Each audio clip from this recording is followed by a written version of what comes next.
Welcome back to 10-Minute Recaps. Today, I'm going to explain a survival thriller movie from 2015 titled Curve. Spoilers ahead. Watch out and take care. The movie begins with Mallory driving alone to Denver for her wedding rehearsal.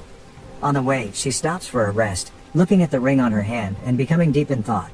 Just then, she FaceTimes with her sister, Ella, who tells Mallory that she hasn't bought her plane tickets yet. Ella wants to make sure Mallory is truly in love and happy with her decision.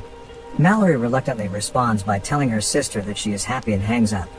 She continues to drive while listening to her fiancé's voice messages about his tight business schedule. He wants her to make sure she'll be at the church on time tomorrow, which upsets Mallory. As she meets a T-road, she decides to turn left to visit the scenic Canyon Pass instead of heading to Denver. Just now, Mallory looks so carefree and happy while enjoying some road trip music. After a few minutes, the car suddenly alarms for some engine errors. The girl has to pull over to take a look by herself. After checking the oil, Mallory tries to start the car but fails. She then makes a phone call for the car service but there is no signal. She gets back in the car and accidentally stains her shirt when having a soft drink.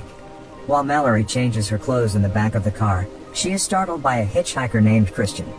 Realizing the car breaks down, he offers to fix it. Surprisingly, Christian can get the car started. Mallory suggests paying the young man for the help but he refuses. Mallory gets in the car and drives off after thanking Christian. However, feeling guilty, she stops and offers the man a ride, thinking that he seems nice enough. The two share their lives with each other, saying sometimes it is easier with a stranger. Just then, Mallory realizes there is something very odd about Christian as he keeps talking about the fate that brought them together in the same car. What's worse, he continues to make some bad jokes about his body parts, which disgusts her. Mallory gets angry and sends him away, only to learn that he has a knife in the bag. She is forced to keep on driving while Christian claims that it was meant to happen like this. The man commands Mallory to get to a little motel down the road, which has been abandoned for years. She then notices that Christian doesn't fasten the seatbelt. Taking this chance, Mallory decides to speed towards a guardrail near a curve, attempting to kill him. However, Christian realizes it and tries to stop her, but the car plunges off the cliff at the end. Mallory wakes up and finds herself upside down in the car with cuts all over the body. She manages to unlock the seatbelt, just to realize the car's trapped at the bottom of a ravine, and her leg ensnared in the wreckage of her SUV. Looking towards Christian, who's slowly gaining consciousness, Mallory leans for the knife nearby. However, he tells her that it was good to know each other and leaves her there alone. Mallory desperately shouts out and beeps the horn for help but nobody is around in the middle of an isolated ravine. When the night comes, she attempts to pull the leg out, but it just keeps bleeding when she takes efforts. Shaking from the cold, she puts on the hoodie and drinks the last drops in the bottle. Suddenly, there is some noise seemingly from wild animals. Mallory turns on the car's light to send them away during the night. Luckily, there is no dangerous ones at that time.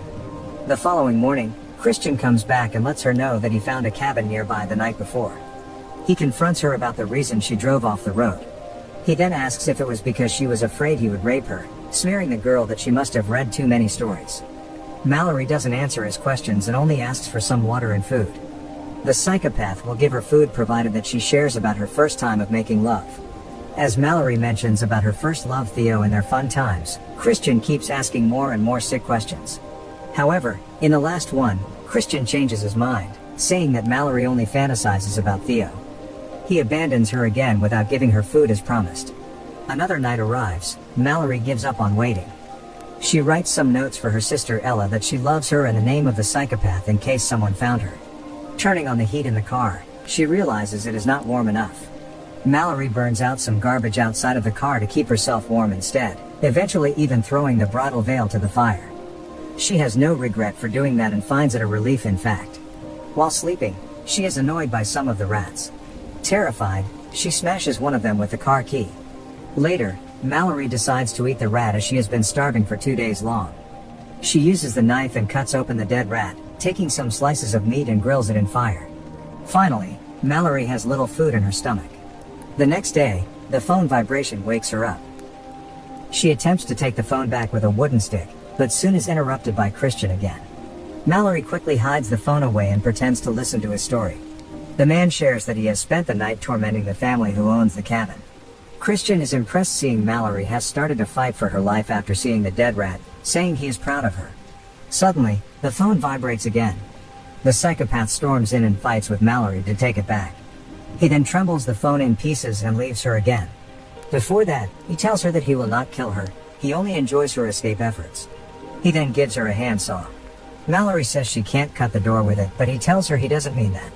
She soon realizes he wants her to cut off her leg, or else she'll die of bleeding out and decaying leg. When Mallory asks why he treats her like this, she also mentions the photos in his wallet, which was a happy family of Christian. He says it was a fake photo he uses to lure people like her.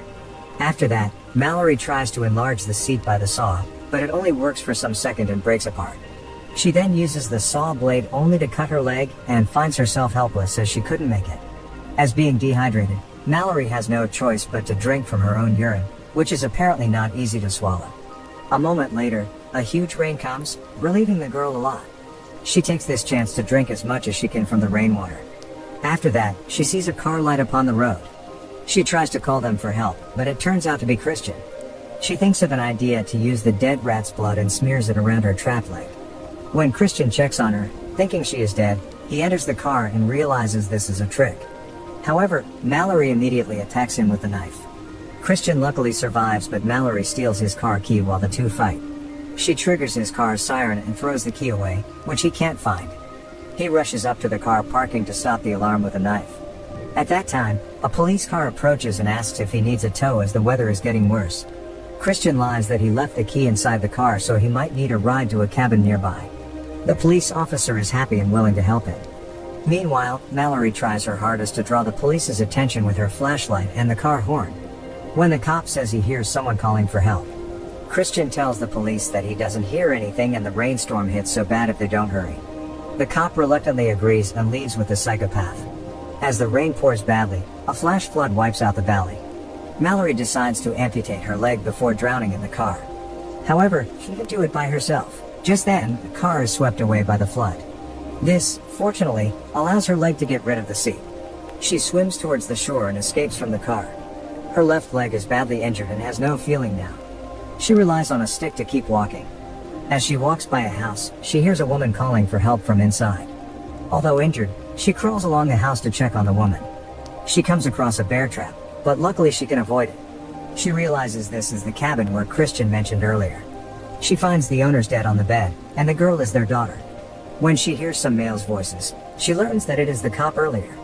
She witnesses him killing a police officer and keeping the girl, Katie, as a hostage. When Christian gets to the second floor with Katie, Mallory sneaks into the house and takes the gun from the cop. Later, she waits until the man leaves so she can rescue Katie, who is held captive on her bed. Hearing the noise in the room, Christian storms in and confronts the poor girl. Hiding behind the door, Mallory opens fire at the man, but fails due to being scared. She then tells Katie to leave while fighting with Christian alone. She struggles to deal with the killer until she pushes him off the balcony. Mallory and Katie both come to check on Christian, finding him wounded by the bear trap. She then gives him the same chance as he used to do with her by throwing a knife at him. Mallory also mentions about fate and things supposed to happen like this after all. Katie helps Mallory get out of the cabin while Christian gradually dies from the injury.